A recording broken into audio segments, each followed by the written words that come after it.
Bien.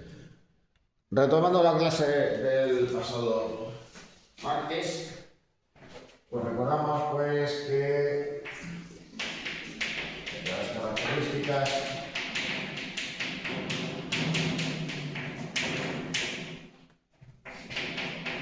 del Neolítico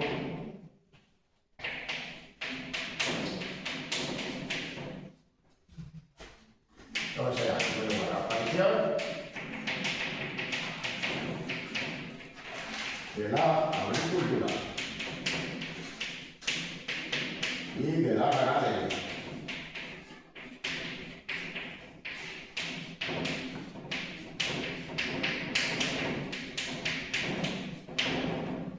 En segundo lugar,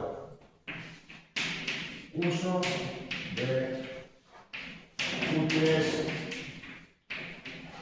en piedra pulida.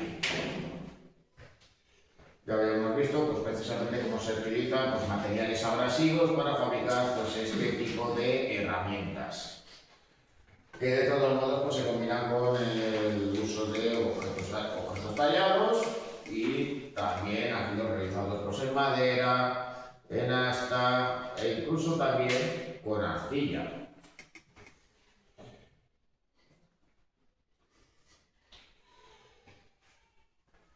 El hecho de tener pues, una fuente estable de alimentos y materias primas va a hacer que surjan sociedades humanas sedentarias.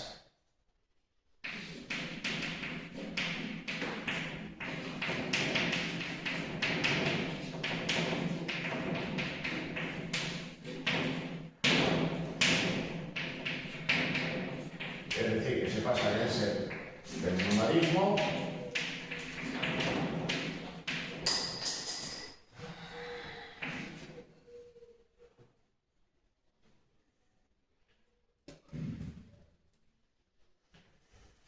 a habitar poblados estables. Ya no van a ser campamentos. Y mucho menos, pues, estos grupos no van a vivir al aire libre, en la intemperie, como había venido a suceder en el Paleolítico Superior.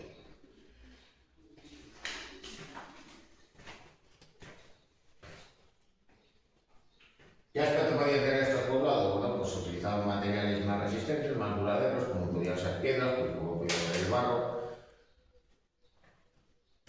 como pudiera ser la madera, o la combinación de dichos materiales. Luego las construcciones pues, se cubrían literalmente como se podía, con matorrales, con paja. Ahí veis pues, una recreación pues, precisamente de un poblado neolítico, del parque de la Algaba, de la localidad catonense del Solís.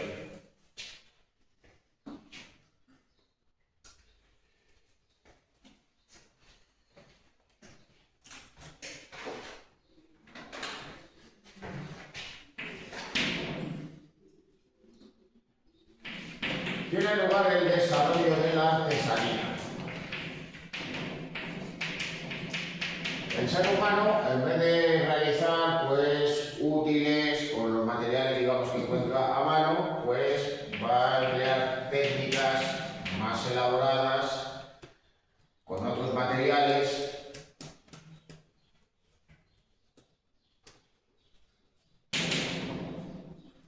y claro, pues en vez de utilizar un recipiente que podía ser un cuerno,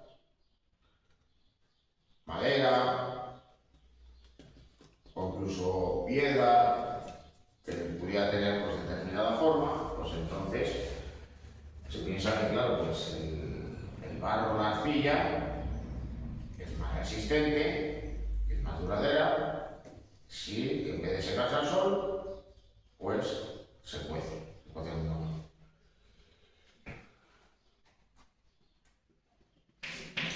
Así que va a aparecer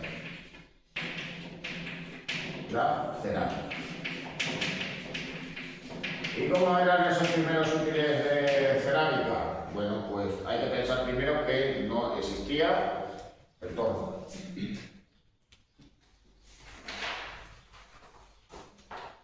Y como no existía el torno, pues ¿qué era lo que había que hacer? Pues coger una tira o un nudo de cordón que se había amasado y se iba dando una forma, se iban superponiendo todas esas tiras que se unían y se alisaban. Luego ya se le podían incorporar algunos elementos que pudieran ser las asas o se podían decorar. Se podía coger, pues, por ejemplo, pues, algo que podía ser un estilete para darle una forma decorativa, se podía utilizar una concha, se podían añadir otras tiras a modo de cordón, etcétera, etcétera.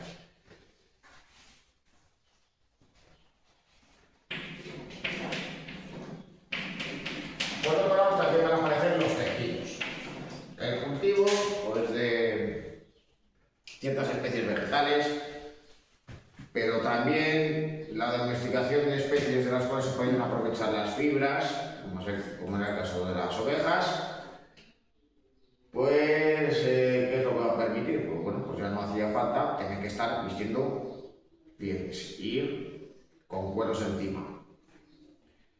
Al fin y al cabo, pues piensan que si se podía utilizar esas fibras para coser pieles y confeccionar vestimentas o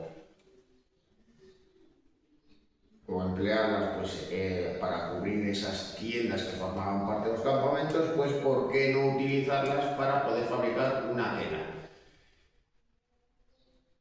Y para ello, ¿qué era lo que iban a hacer? Iban a estar cosiendo con unas agujas. Bueno, lo podían hacer, no digo yo que no, pero claro, es más rápido y permite, pues, poder fabricar una tela que luego se puede confeccionar de la manera que sea. Igual te podía servir como un manta, que te podía servir para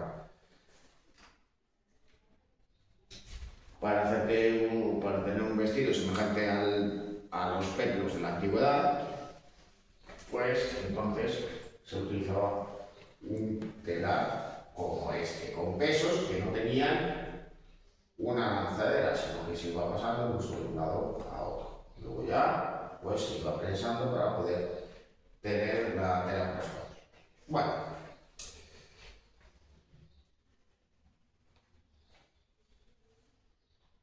Bueno, todo ello pues vendría a responder a técnicas cada vez más sofisticadas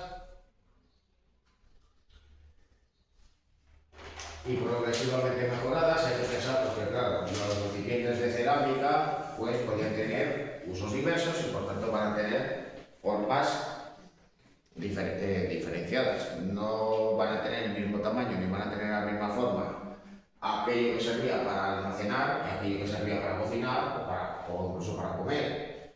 Y dependiendo de lo que se quisiera almacenar y el uso que se le quisiera dar, pues no era lo mismo almacenar líquidos que almacenar sólidos, no era lo mismo almacenar aquello que tú te ibas a utilizar en tu propio beneficio que aquello con lo que pudieras comerciar.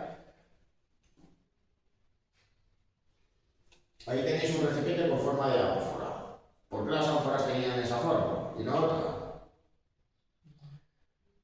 Pues porque literalmente se podían coger y ponerlas en el suelo, si el terreno era arenoso o más bien arcilloso. Y claro, en una casa con las ánforas, si se hacía eso, ¿qué era lo que hacía? Iban al suelo. Iban al suelo, había que apilarlas de otra manera, tenían que estar bien cerradas, pero claro, si se trasladaban de un sitio a otro, pues claro, se clavaban literalmente al suelo.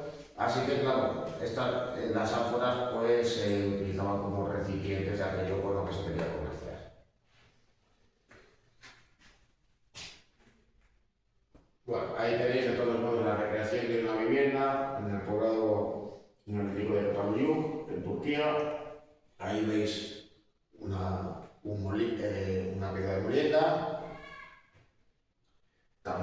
sin horno, diferentes recipientes de cerámica.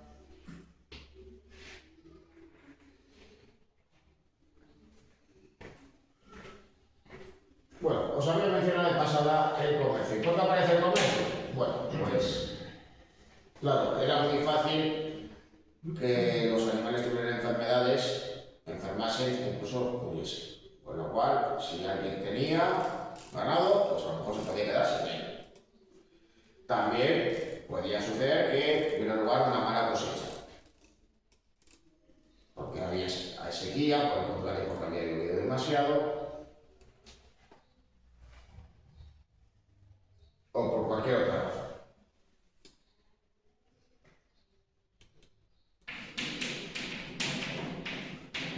Pero también podía darse el caso de que se acumulase excedentes.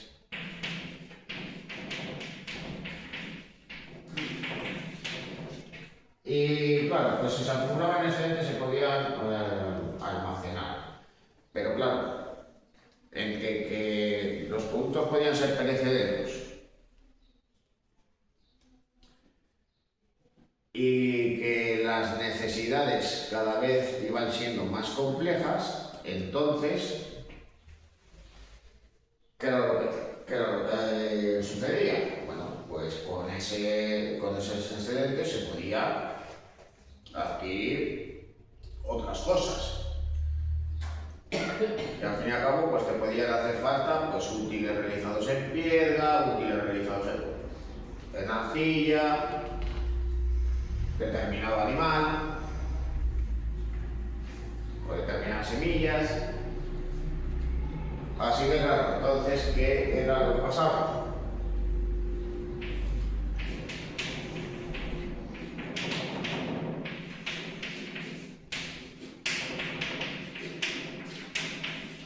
Va a aparecer el comercio.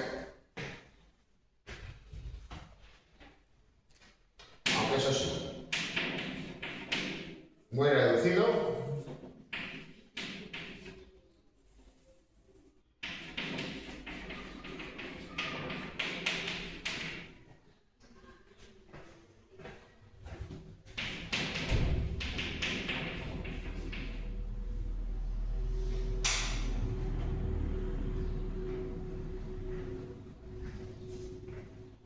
Ya que al fin y al cabo pues, se realizaba en lugares de proximidad, entre poblados o personas que vivieran unas cerca de las otras.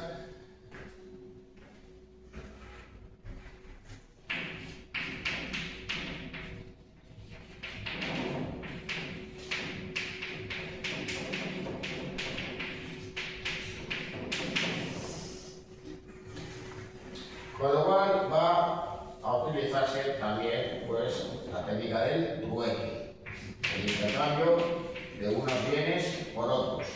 Claro, cuando el comercio empieza a tener mayor desarrollo, pues esto va a ser un problema, porque claro, lo que a ti te parece justo para intercambiar, al otro no le puede parecer. Hay que llegar a un acuerdo entre una parte y la otra, con lo cual eso va a ser un problema cuando los intercambios se intensifiquen y los volúmenes aumenten. Así que claro, ¿cómo se fija el valor de las cosas? Pues tiene que haber algo que se utilice como medida y así se le asigna un valor determinado a aquello que se quiera comprar y que se quiera vender, con lo cual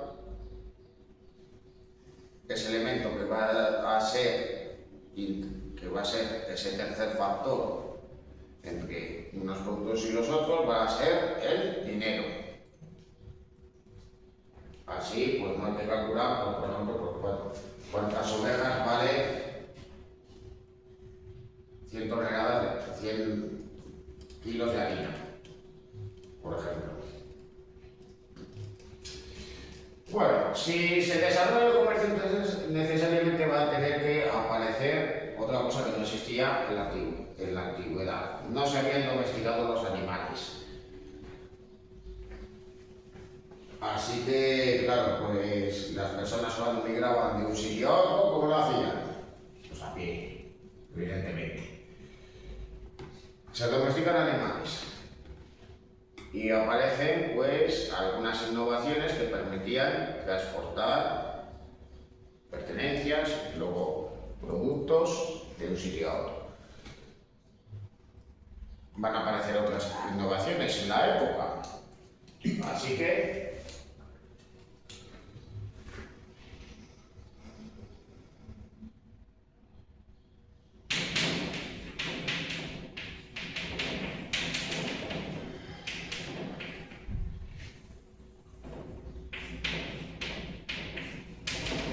va a aparecer el transporte.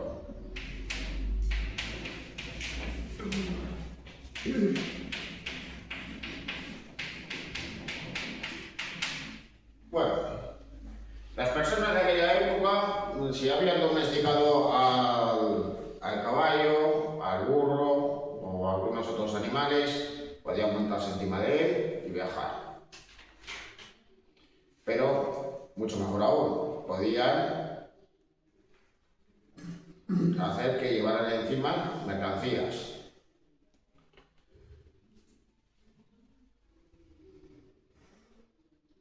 Sin embargo, pues va a aparecer un vehículo que permitía pues al mismo tiempo llevar personas y mercancías, pero por otro lado también permitía realizar actividades pesqueras.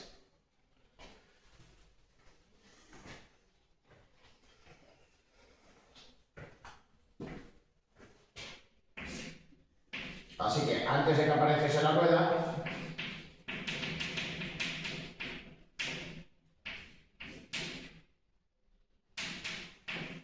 va a aparecer la navegación.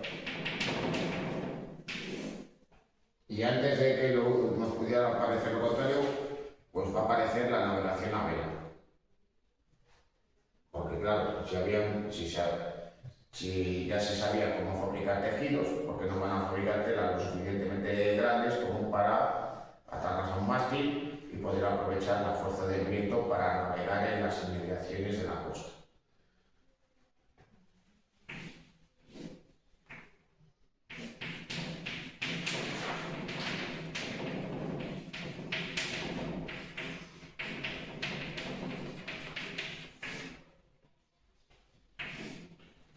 ¿Cómo eran esas embarcaciones? ¿Cómo las tenemos que pensar?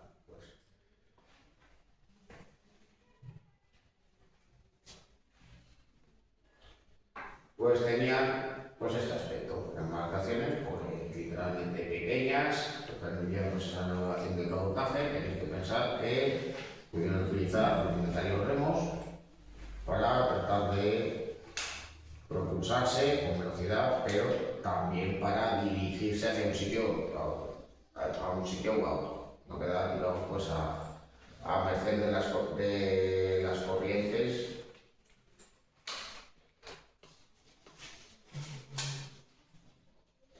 y de las mareas.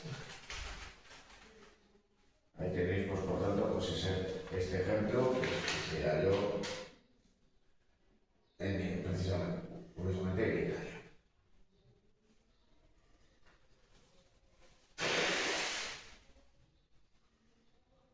Bueno, ahí también las veis, de todos modos, pues el transporte de grandes piraguas, las embarcaciones conectadas con posterioridad permitían esa navegación un tanto tosca a vela.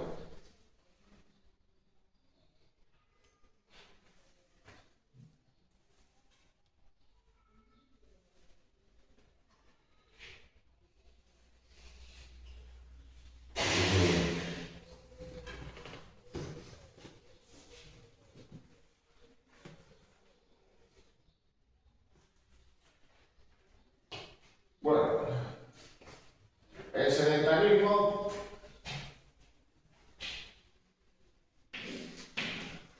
va a posibilitar el surgimiento de las primeras ciudades. Claro, primero estaríamos hablando de aldeas, luego pueblos y luego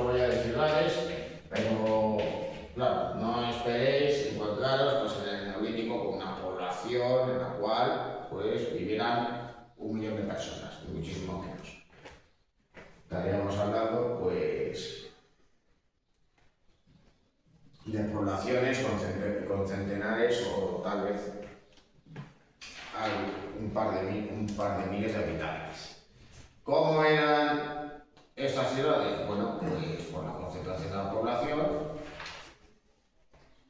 pues estaban unas junto a otras, las viviendas, trazando calles de manera irregular, y vendrían pues a tener un aspecto, digamos, así. En este caso, pues en la reconstrucción de Cataluña, pues se representan esas viviendas con una cubierta en terraza, que pudieran ser, digamos, de paja o de cañizo, pues aún con algún tipo de material. No pensé que eran, pues digamos, losas que cubrían pues estas terrazas, ni mucho menos. Sí que pudieran ser lo suficientemente sólidas y estables como para que alguien pudiera subirse al tejado, pero bueno.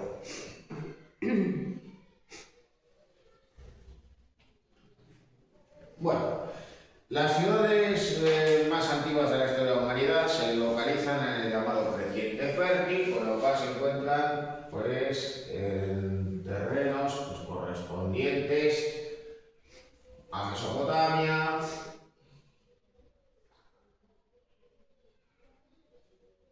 al sureste de Turquía, a la actual Siria, a la actual Líbano, a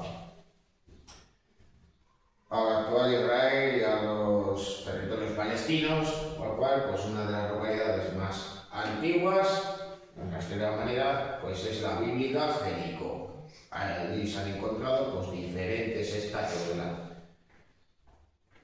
de la ciudad y el más antiguo hallado pues, corresponde al 10º milenio antes de Cristo, es decir, al 9000 y pico.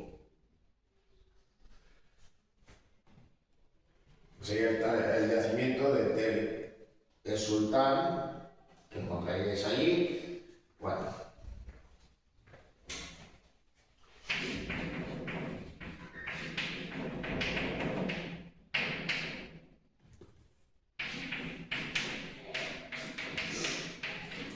Por ejemplo, pues sería también el de Catalunya, Turquía.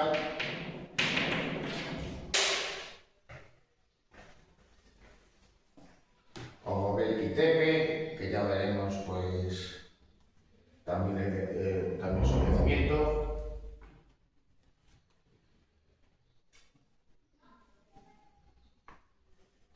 Bueno, aquí tenéis de todos modos pues el aspecto que tiene en la actualidad pues para evitar derrumbes, pues veis esos sacos terreros que encontráis ahí a modo de dique. Así que claro, pues no se utiliza, los sacos pueden servir para otras cosas, no solo pues para recrear trincheras de la Primera Guerra Mundial o para evitar los efectos especiales de hormigón. Algo de todo modo, muy simple, pero también muy efectivo y poco invasivo en relación con el yacimiento arqueológico. Luego aquí tenéis una recreación de la vivienda, en este caso pues el tejado que se representa es a dos aguas, no con una cubierta plana, terraza como habéis visto antes. Vale.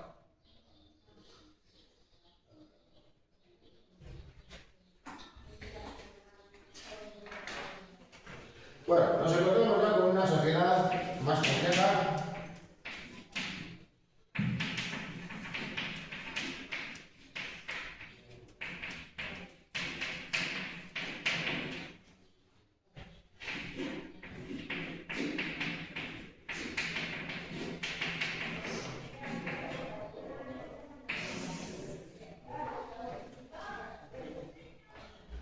Bueno, la sociedad va a ser más compleja no solo por varias razones. Ya con anterioridad había aparecido pues, el liderazgo dentro de la tribu y teniendo en cuenta de que estos grupos eran igualitarios, pues también existía alguien que tenía unas funciones diferentes de las del resto, que era pues, aquella persona que era el chamán de la tribu, realizado por rituales mágicos religiosos. Pudiera ser, de todos modos, aquel que ejercía el liderazgo, también pudiera ser el chamán.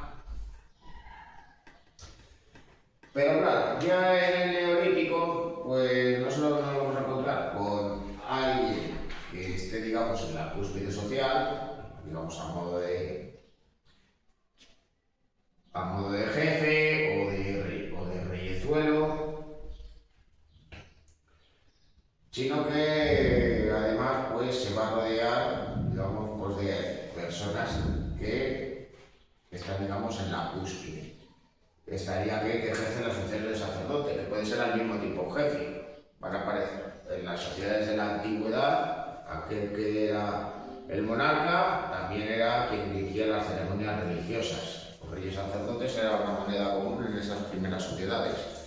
Luego también podía ser alguien que se rodeara de guerreros, aquellos que tenían que defenderse pues, de los posibles ataques de los poblados que pudiera haber alrededor, de pueblos que llegaran de otra parte, para poder defender, digamos, pues sus vidas, pero también los recursos que tenían hasta ese momento. Los guerreros además también van a servir para otra cosa, y es para defenderse de los propios ataques que pudieran tener de los miembros de su propia tribu.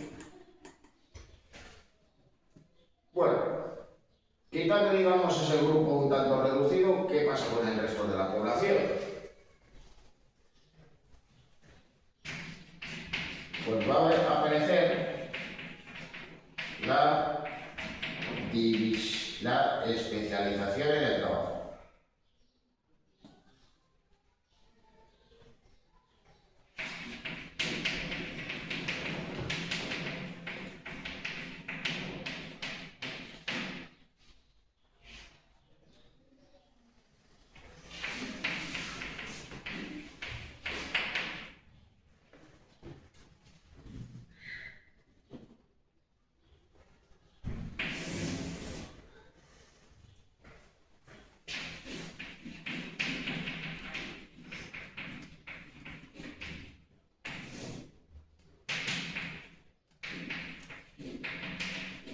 Y es que, claro, pues en una sociedad de cazadores-recolectores, pues claro, todos cazaban, todos recolectaban,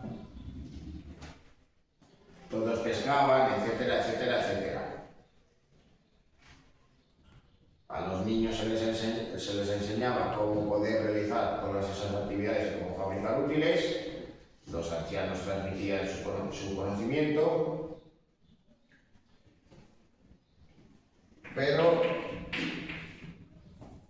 claro, van a aparecer artesanos especializados, gente que se dedica gente que se dedica a cultivar, gente que se dedica a criar animales, gente que se dedica a pescar, nosotros desarrollando, digamos, pues tareas en un grado relativo de especialización.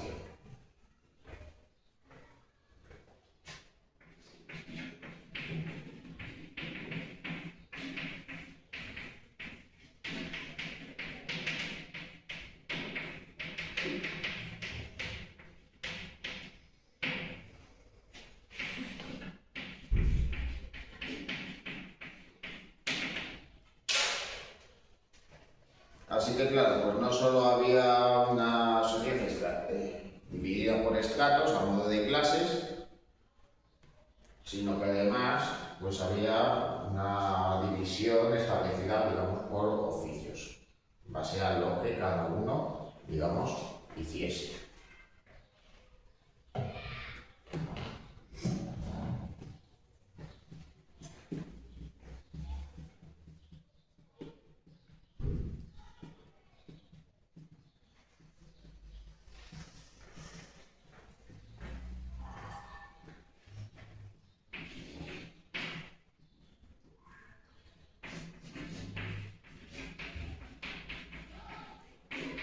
Bueno, también va a haber una mayor complejidad de los rituales religiosos.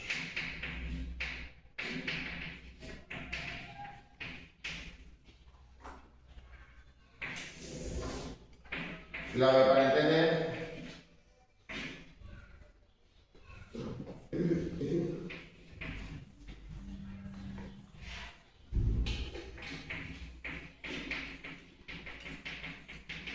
la aparición de los primeros templos.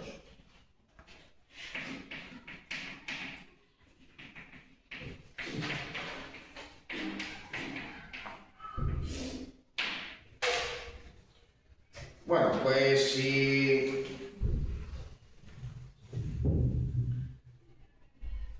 si al fin y al cabo habían aparecido viviendas y la población era estable a vivir en poblaciones de un tamaño relativamente mayor o relativamente menor, pues si tenían sus ritos religiosos, entonces ¿por qué no levantar un lugar que les sirviera, digamos, de santuario, un lugar de reunión, donde tuvieran lugar, digamos, esos primitivos ceremoniales?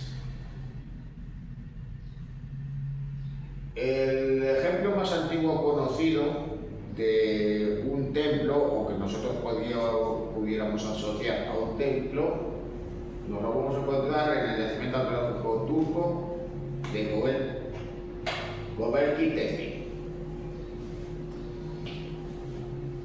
Bueno, ahí tenéis de todos modos una imagen del mismo, hasta no hace demasiado tiempo esto estaba en intemperie.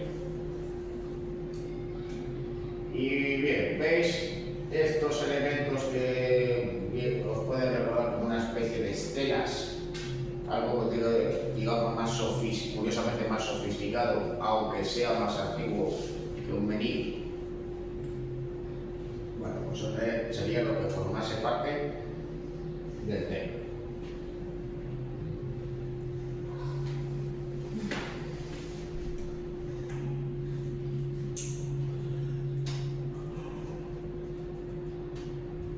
Quedado atrás, han quedado obsoletas. Las viejas imágenes de la prehistoria han quedado atrás, han quedado obsoletas. Hoy en día sabemos que este periodo histórico que precedió a la escritura fue mucho más que cuevas y piedras talladas. Vimos recientemente como las primeras anotaciones astronómicas precedentes de los primeros calendarios pudieron ser de origen paleolítico, como es el caso del arte o de las primeras inquietudes acerca de la muerte y de una vida más allá. Tras el neolítico y hablando de la edad de los metales, vimos nacer los primeros poblados de las primeras ciudades. Y poco a poco se fueron dibujando las características que luego observamos en las grandes civilizaciones de la antigüedad. Pero, ¿y si pudiéramos rastrear más atrás en el tiempo algunas de estas características de las civilizaciones? Como por ejemplo la reunión de un gran número de personas o la construcción de un gran templo para la reunión de creyentes. ¿Y si pudiéramos encontrar evidencia arqueológica de estas características, ya no solo a lo largo de la prehistoria, sino yendo al principio, yéndonos a finales del Paleolítico o inicios del Neolítico? Es más, ¿y si fueron estas creencias comunes las responsables de que las personas se reunieran en grupos más grandes que a la larga nos llevaron a asentarnos en los primeros poblados y acabar desarrollando la agricultura? Pues esta es la hipótesis que se baraja desde el descubrimiento del que es el templo más antiguo de la historia. Hoy hablamos de Göbekli Tepe.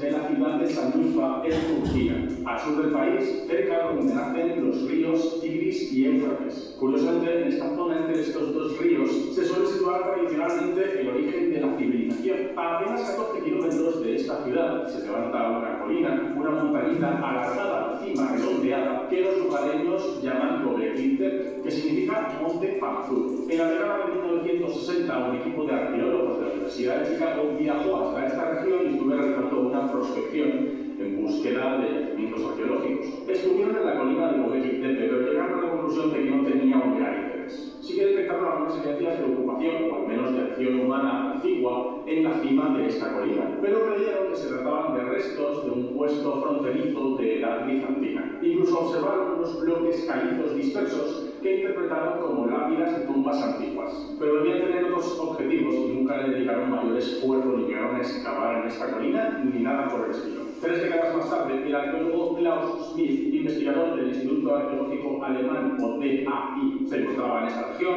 cerca de la ciudad de Sanlúfa, buscando nuevos yacimientos en su interés por conocer mucho mejor el Neolítico y el proceso de neolitización. Smith había leído la breve nota piedra que habían publicado los arqueólogos de la Universidad de Chicago cerca de la colina de Göbekli Tepe, pero por suerte decidió ir en persona para examinar él mismo ese yacimiento. Allí nada más llegar ya reparó en que toda la superficie estaba llena de lascas de sílex, y esto ya le hizo sospechar que posiblemente se trataba de un yacimiento más antiguo que un puesto fronterizo de edad bizantina, como habían propuesto los investigadores de la Universidad de Chicago en los años 60. Y al examinar esas losas dispersas de caliza, su sospecha se confirmó. Y entonces fue cuando puso en marcha un proyecto arqueológico conjunto entre la DAI y el Museo de Sanlúcar. Empezaron las excavaciones y en cuanto bajaron unos pocos centímetros empezaron a encontrar enormes bloques de caliza, uno y luego otro, hasta que se dieron cuenta de que estaban desenterrando un enorme círculo de pilares de roca caliza que se encontraban en la posición original, se encontraban de pie, y desde entonces no han parado. Durante años, este equipo de excavación, compuesto por estudiantes de doctorado de ambas instituciones, tanto la alemana como la turca, así como medio centenar de trabajadores locales, han estado desenterrando este círculo de piedra y luego encontraron otro y luego otro, y de hecho en 2003 realizaron unas prospecciones geomagnéticas que revelaron que podíamos estar ante más de 20 círculos de piedra enterrados. Los pilares de piedra caliza que forman este conjunto megalítico son de gran tamaño. Los más grandes miden más de 5 metros de alto y tienen por lo general un diseño común, como de enorme T mayúscula. En su superficie aparecen grabados, tallados bajo relieves de animales, además grabados con varios estilos, lo que demuestra que habría más de una mano encargada de estos grabados. Los animales representados son salvajes y en ocasiones hasta considerados peligrosos, como escorpiones, como leones o como jabalíes. Estos pilares no aparecían sueltos, como por ejemplo en otras construcciones megalíticas, sino que aparecen unidos por muros de piedra, y en el interior de los círculos se encuentran los pilares más altos clavados en el suelo. Los pilares en forma de T se han interpretado como figuras humanas, en parte porque a los lados aparecen tallados brazos, y parecen estar situados todos mirando hacia el centro del círculo, en una especie de reunión o de ritual. Pero ojito que ahora empieza lo mejor. Las dataciones de este conjunto megalítico lo sitúan alrededor de los años 9000 a 7500 antes de nuestra era, lo que lo situaría aproximadamente en el Mesolítico, esa etapa de la prehistoria entre el Paleolítico y el Neolítico, cuando la humanidad finalmente se asienta y desarrolla la agricultura y la ganadería. De hecho, muchos investigadores consideran que las personas que levantaron estos templos, estas construcciones megalíticas de Göbekli Tepe, eran en realidad cazadores-recolectores, y que las reuniones que tenían lugar en este templo, de carácter religioso, de carácter espiritual, serían una de las primeras manifestaciones encaminadas a ciertos asentamientos, que nos llevarían posteriormente a abandonar una vida nómada. Y mucho queda por descubrir aquí. Por ejemplo, parece que muchos de estos círculos fueron enterrados deliberadamente, como si pasado un tiempo enterraran uno y construyeran otro. Y hasta hace poco no se habían encontrado en esta misma área vestigios de asentamiento, de ahí que se planteaba que solo tenía una función completamente ritual y que los grupos humanos vivirían en otros lugares, algo que se está debatiendo en la actualidad, si este conjunto sería únicamente ceremonial o si algunas de las construcciones que se encuentran en esta colina sí que pudieron ser refugio o hábitat de algunas de estas personas. Además, las técnicas de construcción variaron a lo largo del tiempo, desde el círculo más antiguo hasta los más modernos, pasando de más elaborada a más compleja y mucho más monumental a ser mucho más sencilla y más pequeña, hasta que finalmente todo el conjunto fue abandonado. Estamos ante una evidencia directa de los primeros instantes de la neolitización, un lugar mágico donde las personas se reunían en gran número, previamente y precursor del nacimiento de los grandes poblados y las primeras ciudades. ¿Fue este culto ancestral el motor del cambio de vida que nos llevó al neolítico y posteriormente al nacimiento de las civilizaciones? Lo que está claro es que la prehistoria no deja de sorprendernos y que las bases de las grandes civilizaciones del pasado, que les llevaron a convertirse en estos faros del mundo antiguo, en realidad fueron surgiendo paulatinamente en esta época tan oscura y primitiva, que cada vez está siendo considerada menos primitiva y menos oscura. Si nos acompañáis, podemos seguir indagando en cualquiera de estos temas. Así que vamos. Bueno, así que no deja de ser de todos modos algo muy curioso, porque pudiéramos pensar que, claro, los primeros templos, digamos, pues surgen en relación con los primeros poblados. Es decir, podemos pensar que había un núcleo de población en las cercanías o en la misma localidad, pues podía encontrarse pues, esos lugares donde realizaban esos ritos religiosos. Pero una una construcción como esta, pues nos puede hacer pensar pues, que curiosamente quizá pudieron existir primero, digamos, unos santuarios o unos templos donde se reunía la gente y luego ya posteriormente aparecieron los primeros asentamientos estables. Claro, de todos modos, pues se sigue excavando en la actualidad y, claro, pues quién sabe a lo mejor lo que se puede hallar en las inmediaciones, porque a una fecha más reciente, pues se sabe ya más a ciencia cierta, pues qué es lo que había alrededor del yacimiento de Stonehenge, con lo cual, pues ya se tiene una idea, digamos, más aproximada de cuál era la finalidad de la construcción y por qué se emplazó allí. Claro, hace 100 años o hace 200, pues ya os podéis imaginar. ¿Cuál era la función de Stonehenge? Pues sigue siendo desconocido, podía tener relación con la observación astronómica, pero no mucho más. Se podía saber.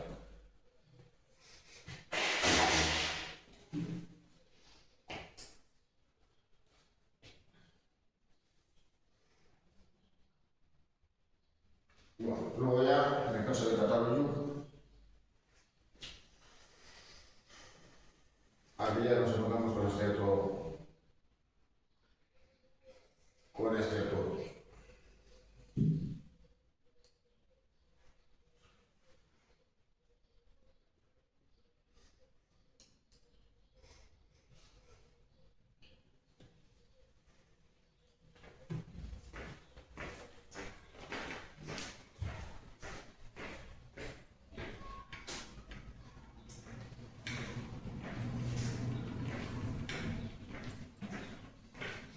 No sé por qué está hablando con problemas.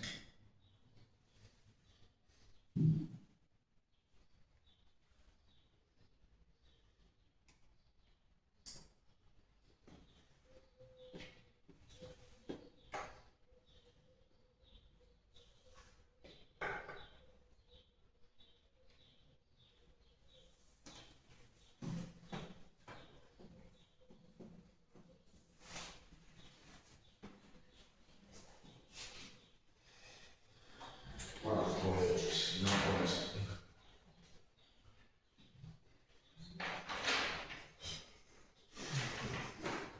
Bueno, ahí tenéis de todos modos, pues visto desde altura, pues algunos de estos círculos con esos pilares erigidos verticalmente y también, pues en concreto uno de ellos con esa forma de T parecida pues, a las tablas de la cultura talayótica, eso sí, muy anteriores en el tiempo y decorados con relieves. Ahí veis de todos modos pues, un primer término ya más tardío, que ya verdaderamente no es un relieve tallado a bisel, sino que ya tiene más bulto.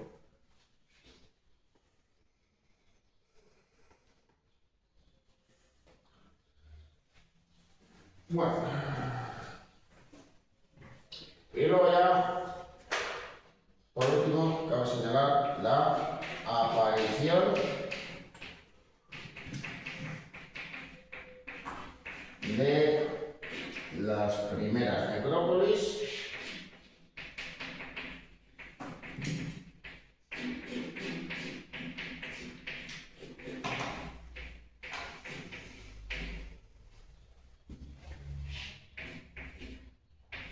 como lugares de enterramiento.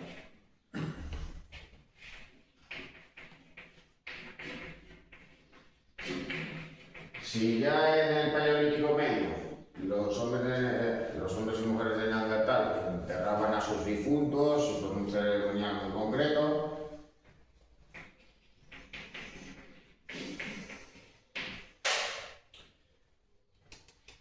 ¿qué es lo que va a pasar en una época en la cual ya existían poblados?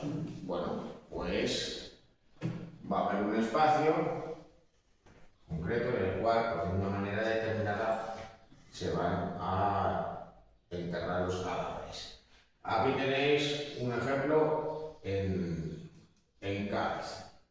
Bueno, claro, una de las ideas que nosotros tenemos es que, claro, pues Cádiz es la ciudad más antigua de España, tratándose sus orígenes un asentamiento fenicio. A inicios del primer milenio antes de Cristo. Se viene a identificar, digamos, con una fecha redonda, el año 1000 antes de Cristo. Bueno, pero ¿eso quiere decir que allí no vivía gente con anterioridad? Pues desde luego que no. Y ahí tenéis una prueba. En el llamado campo de hockey, cuando se estaban llevando a cabo unas obras, al realizar las cartas arqueológicas, ¿con qué se encontraron? Pues con unos enterramientos, con una pequeña necrópolis en la cual podéis comprobar cómo se realizaba un agujero circular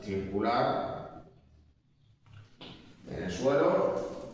Incluso pues, se podía proteger el espacio con un murete de piedra y depositar al difunto en posición fetal, siguiendo pues, por tanto pues, un ritual mágico religioso.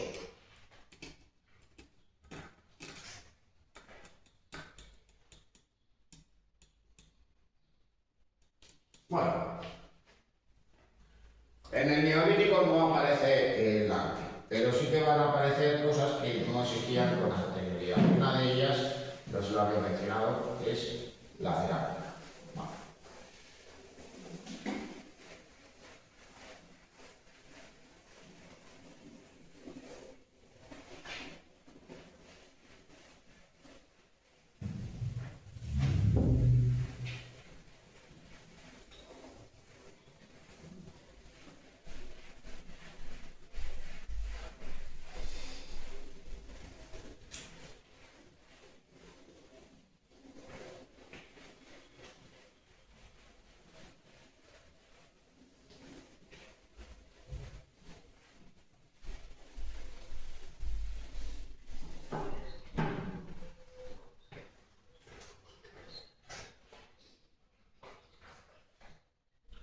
Bueno, pues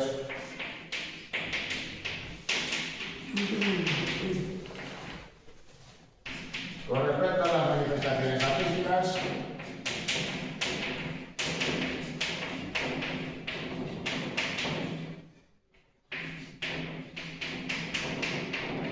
pues cabe citar los siguientes.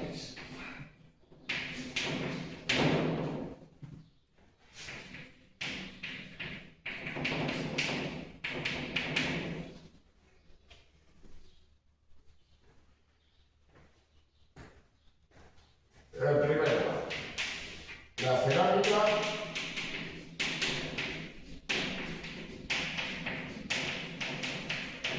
tardía.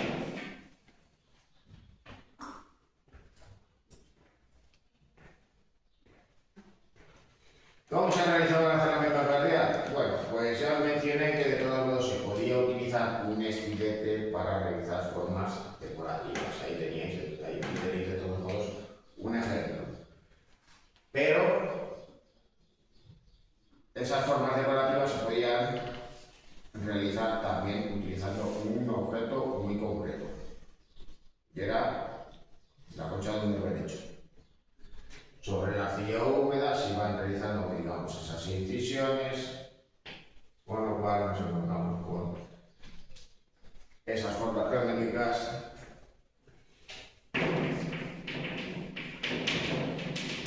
que decoran su perfil.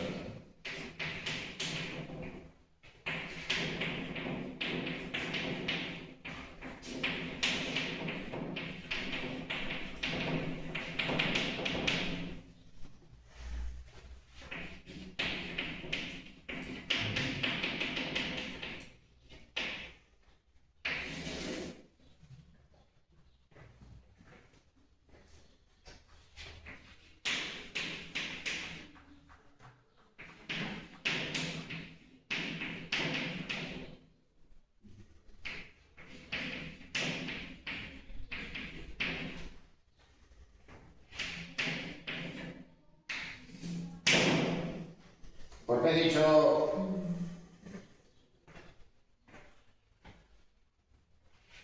he dicho que se utilizaba ejemplo. Sería lo que había. Porque era lo que había. La cerámica cardial es una cerámica característica y propia del área mediterránea. Y claro, allí sí que hay ese tipo de conchas, más grandes, no. Más grandes que evidentemente con las que se pudieran realizar, digamos, ese tipo de incisiones. Así que se localizan en áreas, pues, más bien, o en yacimientos más bien próximos a la costa.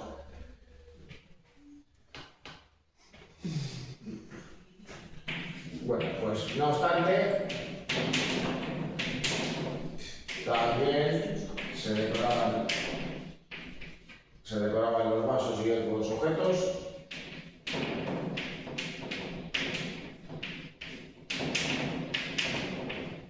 Con incisiones.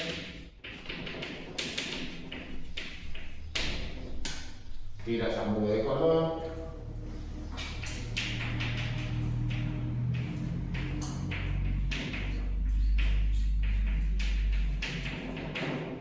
U otros motivos geológicos.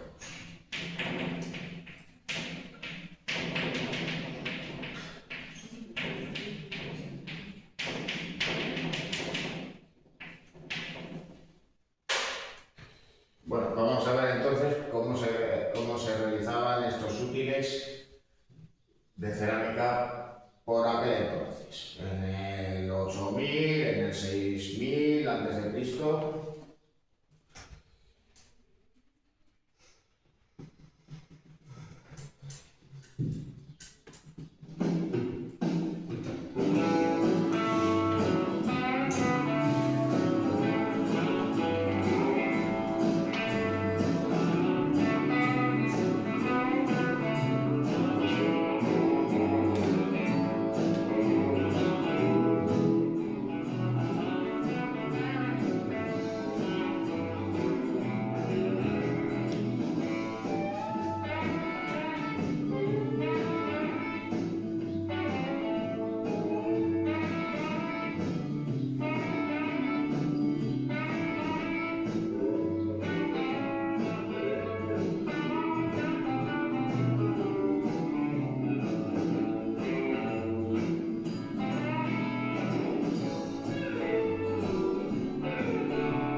Pasar que hace 8.000 años que se han encontrado para saber que era cerámica de hace tantísimos años. Hombre, pues claro. Se han A ver, encontrado restos. si se excavan y se da un nacimiento, pues útiles o fragmentos de los mismos, pues naturalmente pues ya sabes qué época va a corresponder. Y los expertos saben que eso eran conchas, no se puede hacer de otra forma.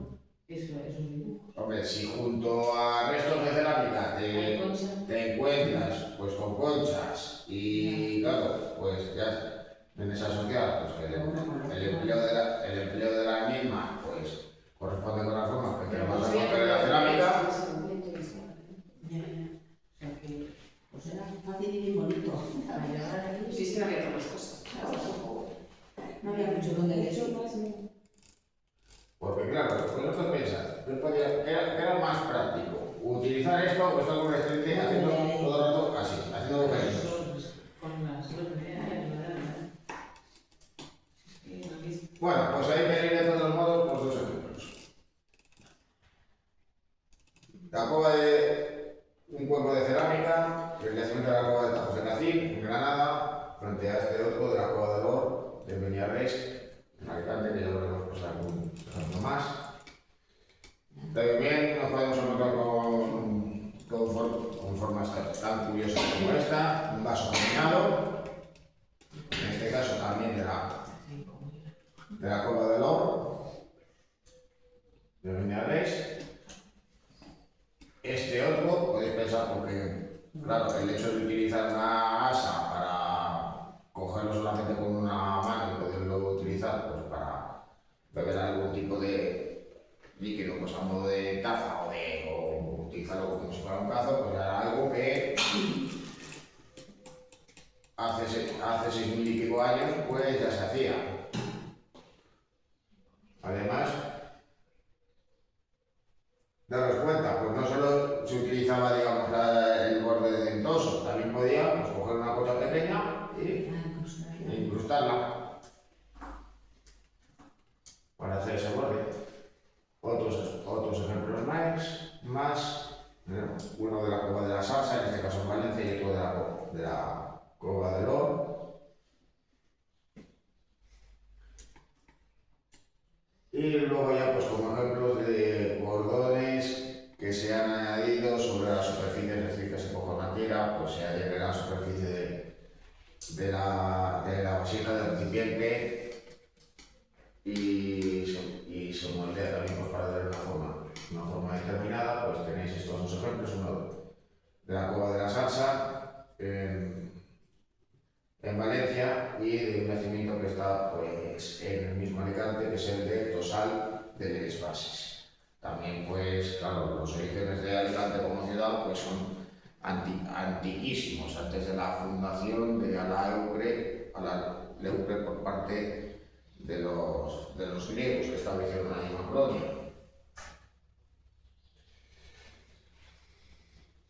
Bueno,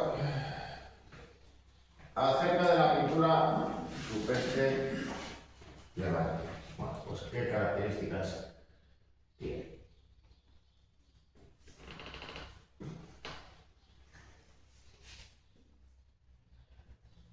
Muy buenas, bienvenidos a un nuevo vídeo de la Fundación Palabra. Hoy os vamos a hablar del arte rupestre levantino.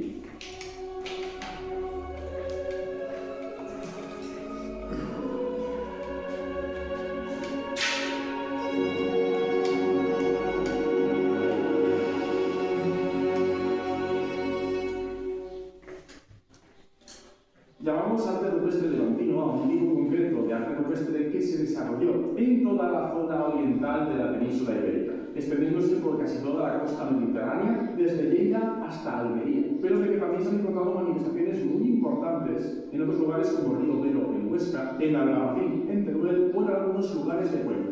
Uno de los principales enigmas que responder acerca del arte rupestre levantino es su cronología, ya que no tenemos una fecha exacta acerca de cuándo apareció, y se barajan distintas hipótesis.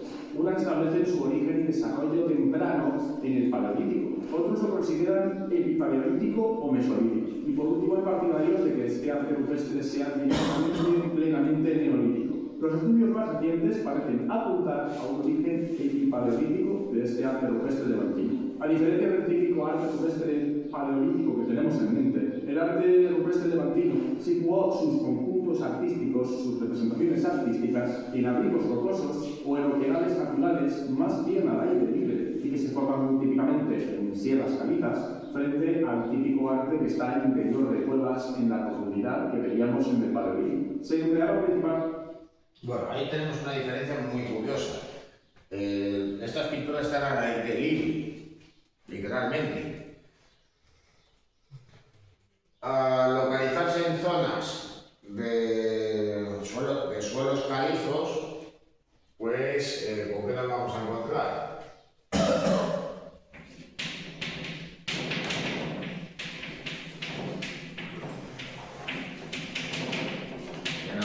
Con abrigos rocosos,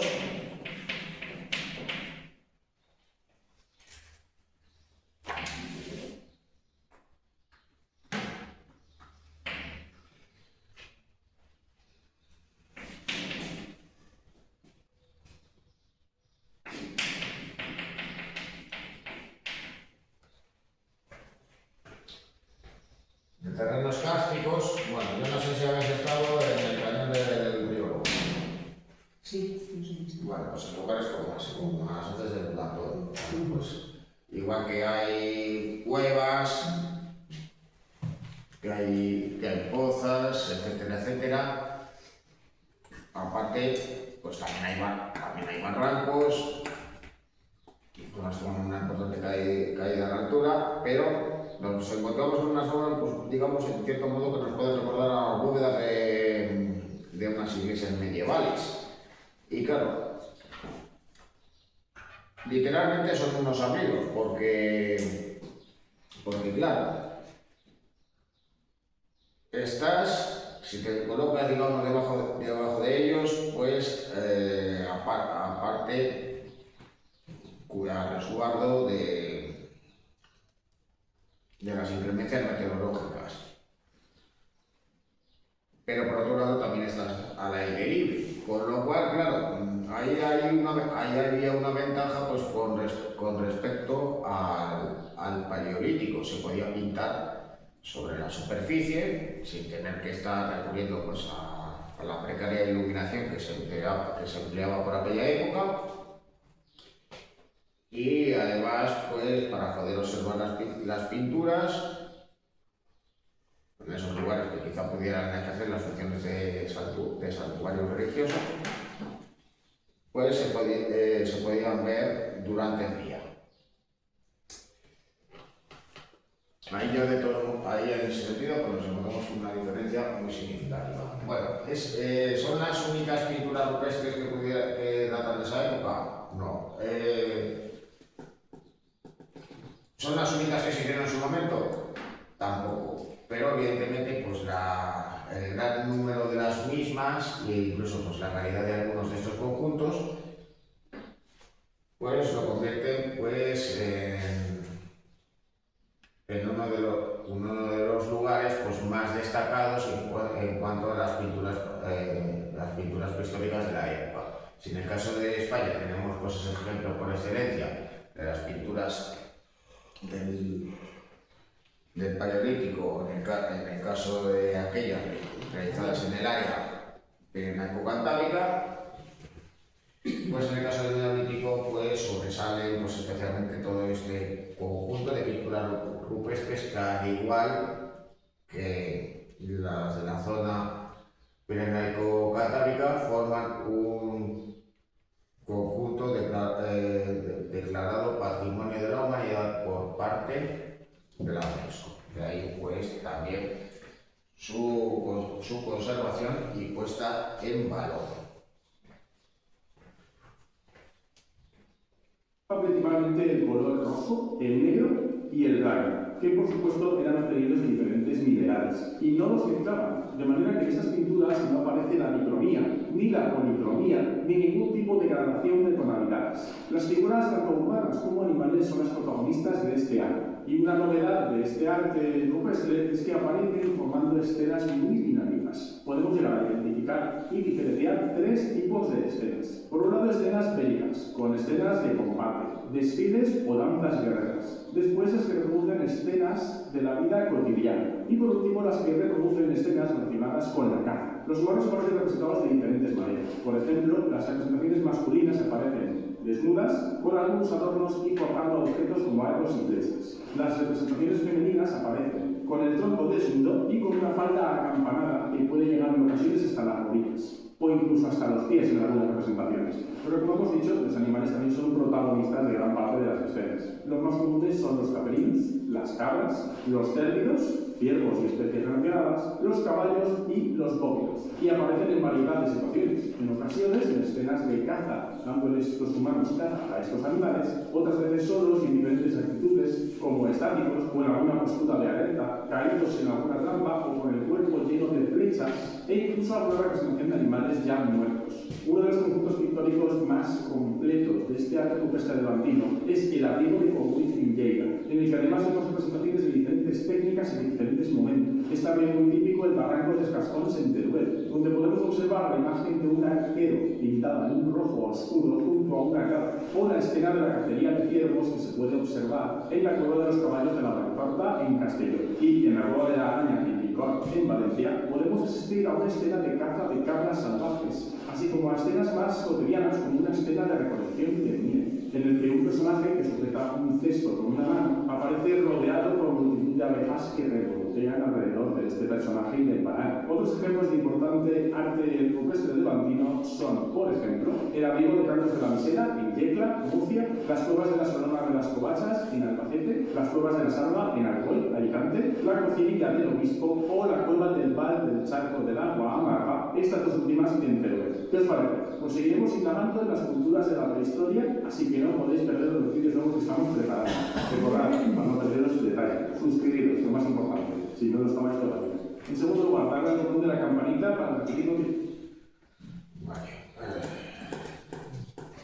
Bueno, ahí ya de todos modos os podéis encontrar con algo, digamos, muy curioso. El colorido sigue siendo plano, pero claro, a los rojos, ocres y negros de la tapa anterior se suma un color nuevo, el blanco. Habéis visto muy fugazmente una representación realizada en ese color. Pero esto no viene a ser lo habitual. Los colores además no se mezclan, son planos, al igual que en la época anterior.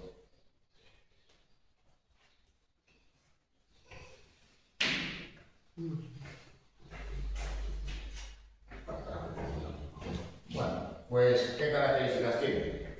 Bueno, pues que son unas pinturas de carácter esquemático.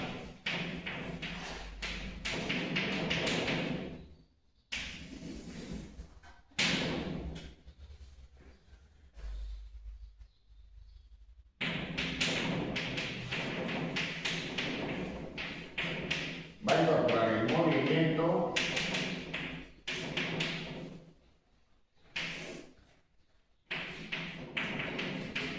en representaciones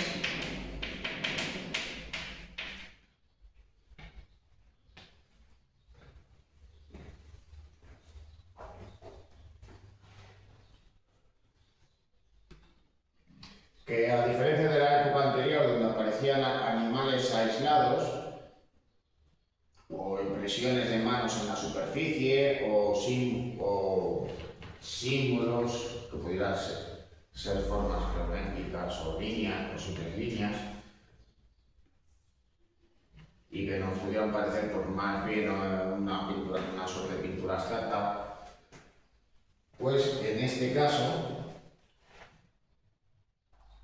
¿con qué nos vamos a encontrar? Pues que va a aparecer la composición, los elementos que se representan en la superficie se relacionan entre sí.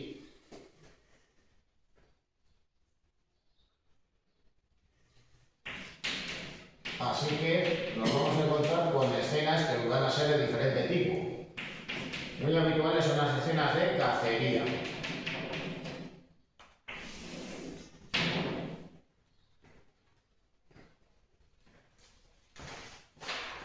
Es decir, que aparezcan cazadores con sus arcos, en busca, le dan muerte, pues, a ciervos, caballos, también están presentes bóvidos, cabras.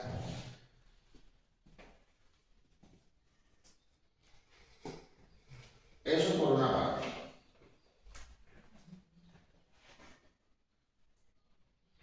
También van a estar presentes rituales mágicos religiosos. Aunque las figuras son esquemáticas y por tanto pues un tanto asexuales, pues se viene a identificar por un lado a los hombres como a las figuras de los cazadores y a las mujeres, las que aparecen, digamos, pues siguiendo un ritual de edad. ¿Por qué se identifican a las mujeres de una manera y a los hombres de otra, cuando las figuras están muy estilizadas y son muy esquemáticas? Bueno, pues porque normalmente aparecen las mujeres con una suerte de faldón, mientras que los cazadores, identificados pues como hombres, aparecen con unas líneas, digamos, muy simples, muy esquemáticas. En ocasiones, digamos, pues vienen a ser reconocibles los pechos de dichas mujeres danzantes, en otras ocasiones, digamos que ya no tanto. Pero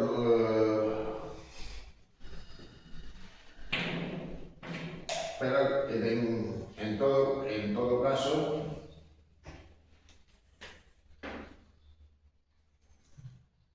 pues estas figuras se vienen a relacionar entre sí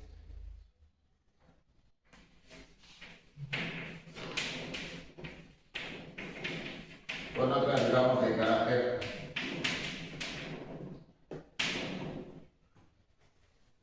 cotidiano, con estas acciones, digamos, de carácter cotidiano y también de carácter simbólico.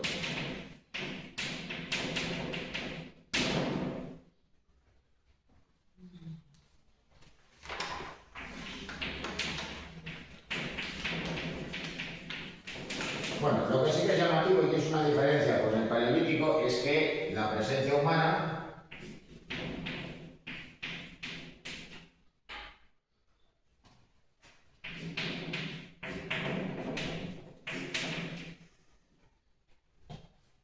va a tener un gran peso.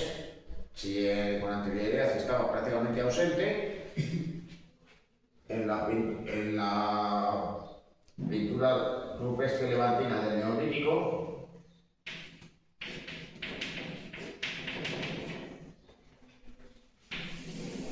se va a sumar la presencia de hombres y mujeres a la representación de animales.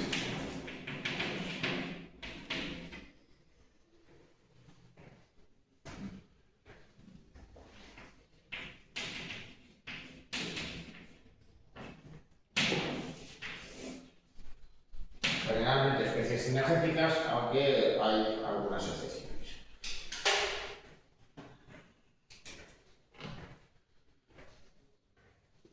Bueno, pues de todos modos, pues tomando como referencia otro ejemplo que está fuera de la península ibérica, fuera de ese arco levantino, pues tenéis estas pinturas rupestres que os pueden recordar precisamente estas formas que se localizan en un yacimiento arqueológico situado en Alger, el de Tassili Nanger.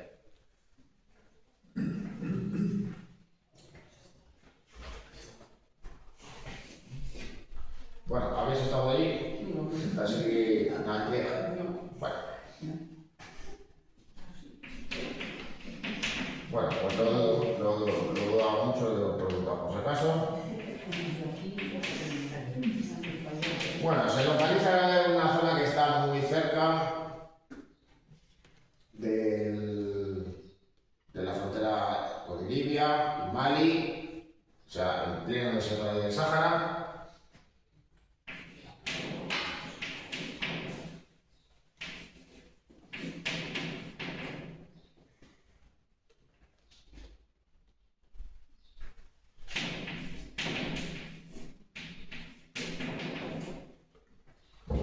Bueno, ¿y cómo se explica eso? ¿Cómo es que en un lugar, digamos, tan remoto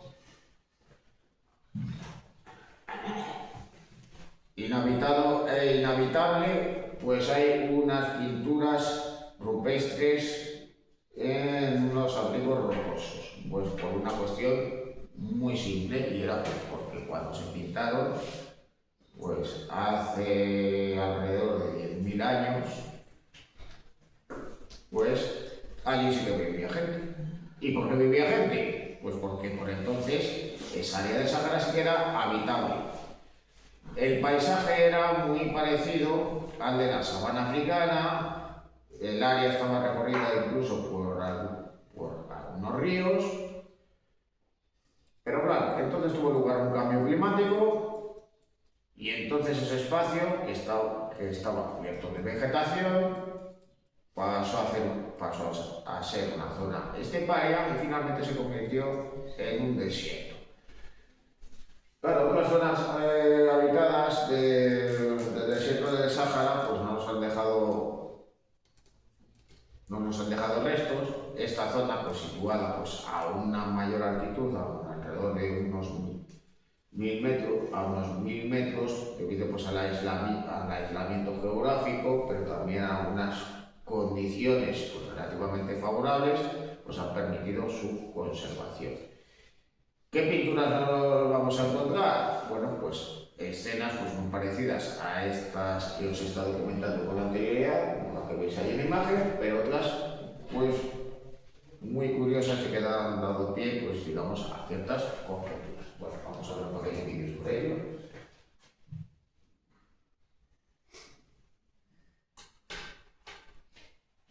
¿También las descubrieron por casualidad? Hombre, Allí. las casualidades pues a veces suceden, pero las cosas no se descubren siempre, pues, digamos, de puro milagro.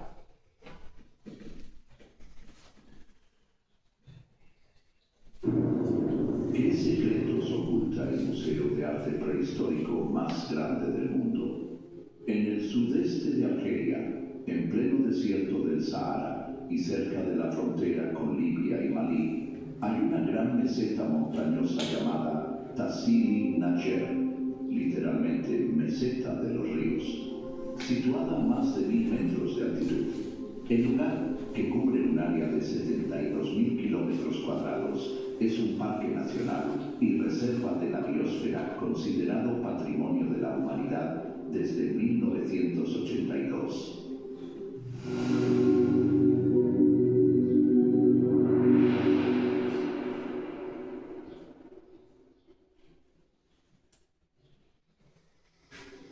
Gracias a la piedra arenisca predominante y su capacidad de retención del agua, la zona tiene una vegetación que contrasta con el desierto que la rodea.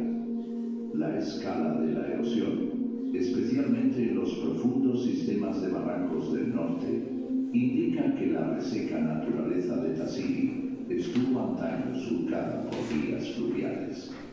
Los paleoclimatólogos han especulado que, hace entre 11.700 y 5.500 años, los cambios en la inclinación y la órbita de la Tierra en relación con el Sol calentaron el hemisferio norte.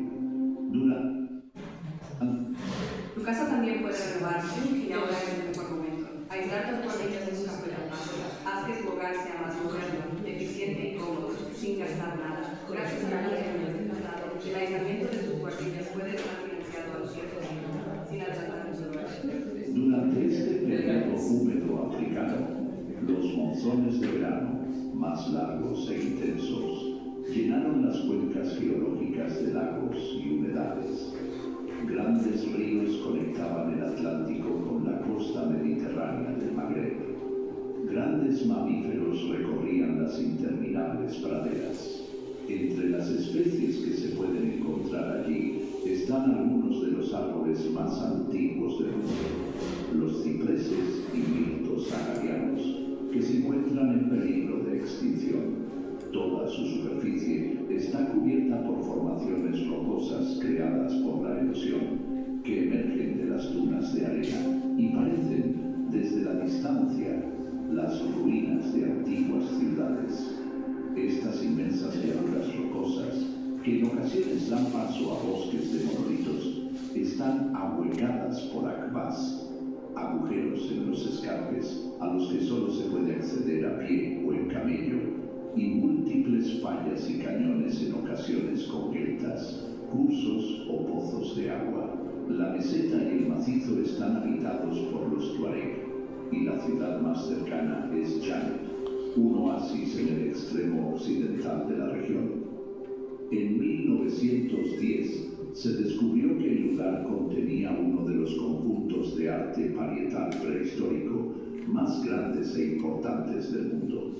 Las primeras muestras de este arte datan de hace unos 12.000 años, entre el 10º y 9º milenios antes de Cristo, a principios del Neolítico y hacia el final del último período glacial, cuando el Sahara era una sabana habitable en lugar de un desierto. Hasta ahora se han identificado unos 15.000 grabados en los que se representan grandes animales salvajes como antílopes y cocodrilos, rebaños de ganado y seres humanos cazando y danzando.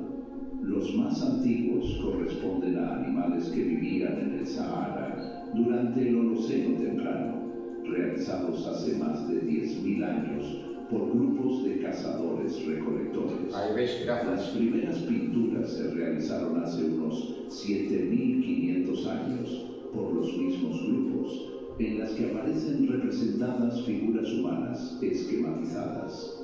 Estas pinturas se encuentran entre las más antiguas y grandes de toda África, ya que algunas de las figuras llegan a medir hasta 5 metros de altura. Algunas de las pinturas se caracterizan por la representación de figuras que parecen flotar en la superficie de la roca, con cabezas redondas y sin rasgos distintivos. Se cree que los lugares donde aparecen eran sitios dedicados a rituales y ceremonias. Con la domesticación del ganado en la zona, hace unos 4.500 años, se empiezan a representar ovejas, vacas, cabras y perros.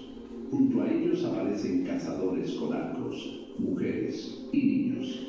Desde el año 1000 a.C. aproximadamente, con la desertización completa del Sáhara, aparecen figuras de camellos que habían sustituido a asnos y ganado como principal medio de transporte.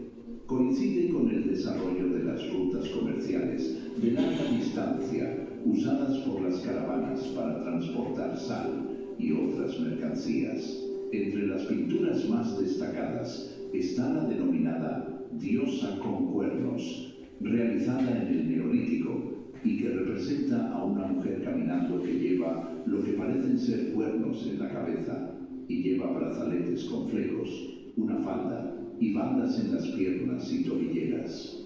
La figura, que podría ser una representación de la fertilidad, se superpone a otras más pequeñas y antiguas. A diosa de los cuernos de Tassili es un ejemplo temprano del sagrado femenino africano. Su feminidad, fertilidad y conexión con la naturaleza están enfatizados mientras el artista neolítico superpone la figura a otras más pequeñas y antiguas. El uso de cuernos de toro es un tema común en las pinturas posteriores de cabezas redondas, lo que refleja la constante integración del ganado domesticado en la vida cotidiana sahariana. La imaginería ganadera, en concreto la de los toros, se convirtió en un tema central no solo en Tassili, sino también en otros yacimientos cercanos de Libia. Un grupo de pinturas de Tassili ha dado pie a una hipótesis que la relaciona con el consumo de sustancias alucinógenas, como los hongos. Se trata de una serie de figuras enmascaradas en fila que podrían ser danzantes, rodeados de largos y animados festones de diseños geométricos de varios tipos. Cada uno de ellos sostiene un objeto parecido a una seta en la mano derecha, y de ella salen dos líneas paralelas que llegan hasta la parte central de la cabeza del danzante. Según algunos investigadores como Giorgio Samorini y Terence McKenna, esto podría representar el efecto que el hongo produce en la mente humana. En otros lugares de Tassili aparecen representaciones de setas asociadas con peces. Una de las principales figuras que apoya esta hipótesis es la de un chamán al que se representa con el cuerpo cubierto de hongos. Según Earl Lee, esto podría relacionarse con un ritual en el que el chamán era enterrado completamente vestido y al ser desenterrado tiempo después, pequeños hongos crecían de su ropa. No obstante, otros investigadores opinan que estas representaciones no son realistas.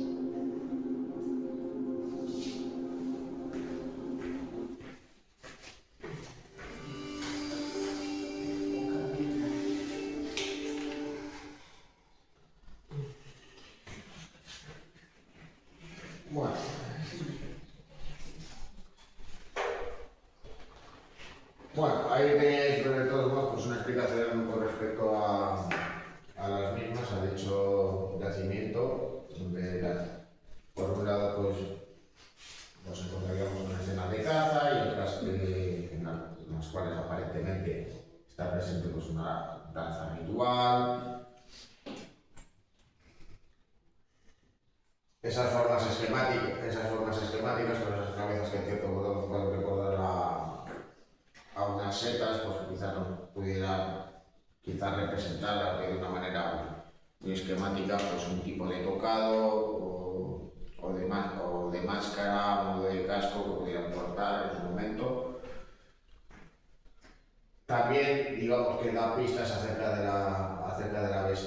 de la vestimenta que pudieran emplear en aquella época. En el caso de las mujeres. Aunque de todos modos, pues las dos representaciones, digamos, más llamativas y singulares, pues son lo de la llamada diosa de los cuernos, con esta figura femenina de un tamaño mucho mayor que estas otras que aparecen, digamos, danzando o realizando pues algún tipo de ritual, y el llamado hombre de los hongos, con estas formas también pues de setas, de hongos, que pudieran representar pues, posiblemente ese consumo de hongos alucinógenos que pudieran llevar a cabo pues, en aquella época. Hay que tener en cuenta de que bueno, por aquel entonces el ser humano no había inventado la cerveza, tampoco el vino. Así que ya de todos modos pues ya sabían pues de todos modos pues qué hongos te podías comer para alimentarte, cuáles te llevaban directamente a la tumba y cuáles pues a lo mejor pues, te servían pues, para bueno, lo que vamos a denominar como uso recreativo. O para drogarse. Bueno, ejemplos ya en España de esas pinturas rupestres levantinas.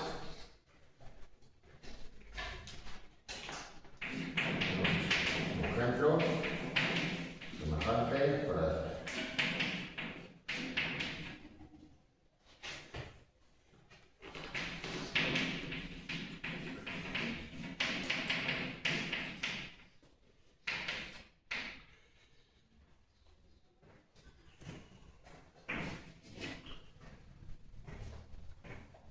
Pues si no, lo vamos a encontrar en la Cueva de la Vieja, en la localidad de Altea. Que no es propiamente una cueva, sino un abrigo, un pozo,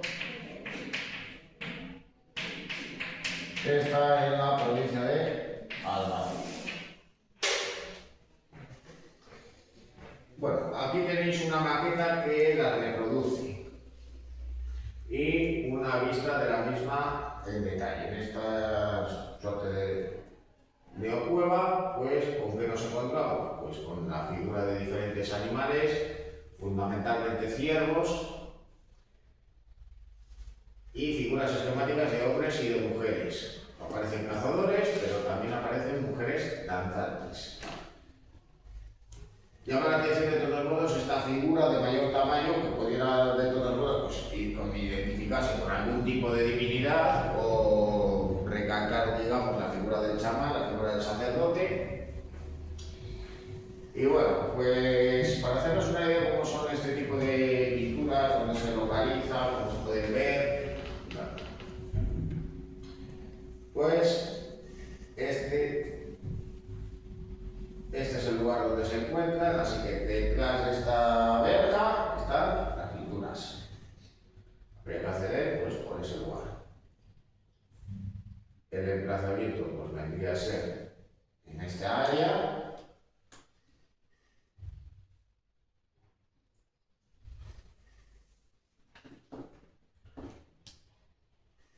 Y bueno, pues, ¿cómo son las pinturas? ¿Cómo se verían? Bueno, pues ahí tenéis de todos modos con esa animación, pues cómo se ven en la superficie y cómo se recalca, digamos, el color de las mismas. Ahí tenéis pues algunos ejemplos.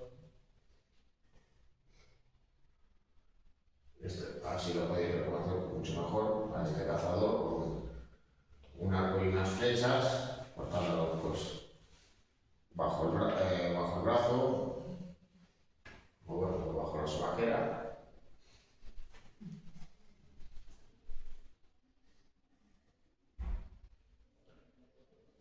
Ahí tenéis pues nuevamente estas otras dos figuras, la de un cazador apuntando con el arco y otra figura que está, digamos, pues sobre la marcha.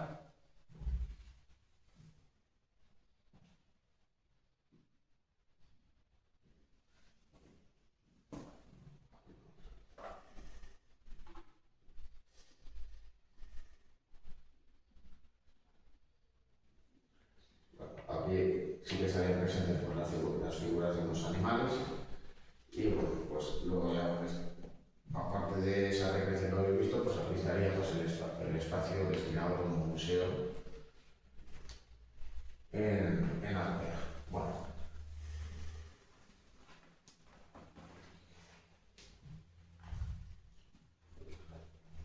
Aquí pues algunas fotografías de las mismas, algunas sí que las habéis podido ver ahora. Bueno, de la cueva de la araña, ahí tenéis pues una fotografía de la misma.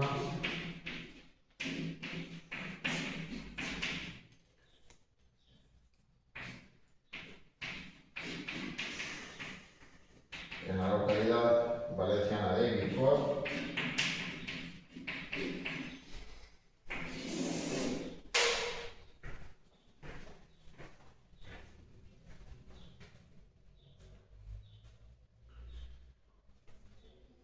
Bueno, pues ¿cómo se visualizaría si estuviéramos delante de esas pinturas? Pues más o menos así, pensar, pocas palizas, más bien blanquecinas, el pigmento va desapareciendo, pues lo que se ve pues más o menos viene a ser eso. Aunque naturalmente que también estas pinturas se pueden recuperar y se pueden restaurar. No que se realizaron hace miles de años y con unas técnicas pues, un tanto rudimentarias para impregnar la superficie, no quiere decir que haya que dejar que literalmente el tiempo siga su curso. Bueno, ahí tenéis de todos modos pues, estas dos representaciones de dos cabras,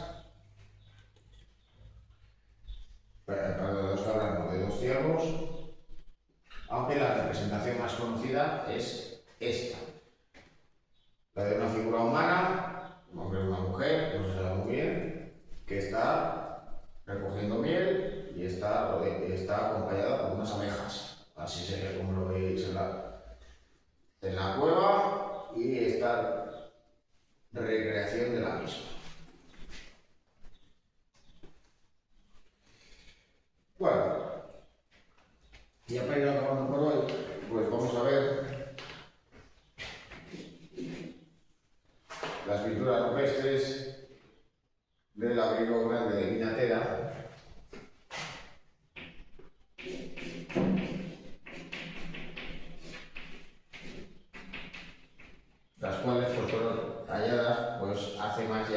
hace ya más de 100 años, constituyendo además pues, uno de los conjuntos más destacados de la pintura rupestre y el de barro.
Me apresuro a comunicarle un encuentro maravilloso, pues se trata de una cueva pintada en donde hay más de 300 figuras en una superficie de 8 metros de piedra muy dura.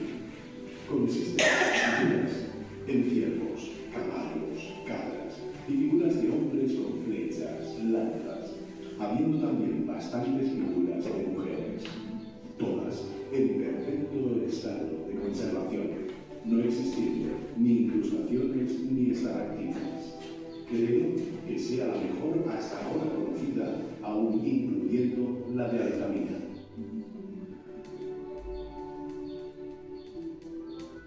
Con este apasionante relato en forma de carta, comunicaba Federico de Motos a Henry Braille el hallazgo del abrigo grande de Inglaterra.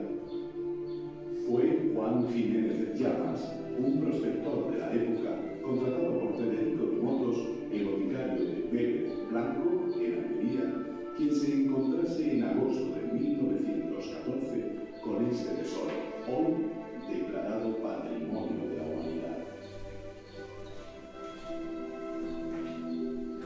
Las pinturas del abrigo grande de Inglaterra llevaban varios miles de años esperando el momento de ser presentadas al mundo, aunque los lugareños sabían de su existencia y llamaban al lugar la Cueva de las Figuras. Braille realizó el primer cargo y lo publicó años más tarde. Desde entonces, Minareda se ha citado como un referente en el estudio del arte prehistórico europeo. El abrigo grande es un yacimiento clave para entender el cuándo, el cómo y el porqué de los artes levantino y esquemático. Preguntas que hoy en día los investigadores siguen discutiendo. Los hay que encuentran argumentos para justificar que estas pinturas se realizaron en el Epipaleolítico por hombres cazadores y recolectores hace más de 10.000 años. Pero hay quien asegura que estas pinturas son neolíticas, realizadas por agricultores y ganaderos hace entre 7.000 y 5.000 años. Se plasmaran en uno u otro milenio, lo que parece claro es que el abrigo grande fue para sus coetáneos una especie de santuario, un lugar en el que quedaron plasmados sus simbolismos y que sirvió de lugar de reunión, cohesión e interacción de diferentes grupos que habitaron en un extenso territorio. Durante su primer centenario, el abrigo grande de Minateta, situado en Medellín, en la provincia de Albacete, ha sido estudiado por numerosos investigadores. La conciencia actual, orientada a la protección, conservación y divulgación del patrimonio, ha propiciado que en estos últimos años se haya trabajado en la recuperación de ese bien, patrimonio de la humanidad, recuperando todo el esplendor recogido en este santuario de pinturas rupestres. Las más de 400 figuras de los artes levantino y esquemático representadas en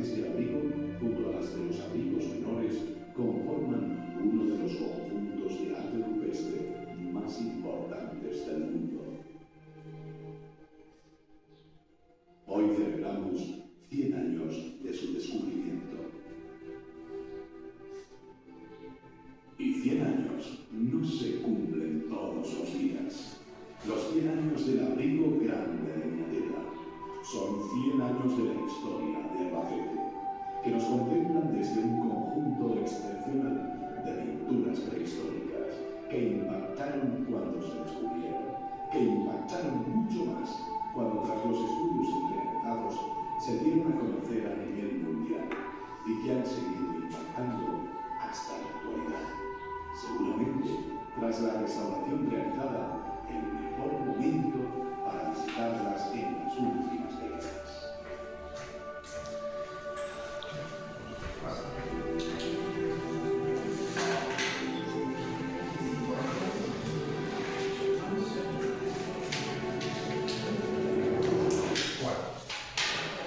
Y con estas pinturas del abrigo grande de Minateda, pues acabamos la clase de hoy. Continuamos con las pinturas rupestres levantinas del Neolítico, la clase de la semana que viene.